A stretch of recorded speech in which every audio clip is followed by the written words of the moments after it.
olen juba Sakulates töötanud päris pikka aega. Räägin teile nalja tõsielu sündmustel. Tegin mina kliendiga koostöölepingu Mustamäe piirkonda 5-kordsesse majasse. Teadupärast 5-kordsetes majades meil lifti ei ole. Kommentaar oli all, et autojuht helistaks kliendile, et ta nüüd on juba kohal. Autojuht helistas, klient võttis vastu, lasi autojuhi sisse ja hakkas rõõmsalt autojuhti ootama.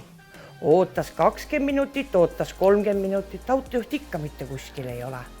Helistab siis autojuhile, et kaugel juba olete. Autojuht ütleb, teate, mul läheb veel natuke aega, ma olen veel 3. korrusel, et ärge nüüd kiirustage, et ma jõuan teie juurde.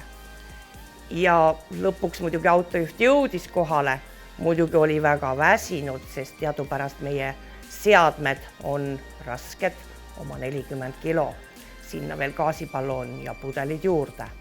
Et päris raske katsumus. Nii et siit õppetund, jõudu peab olema.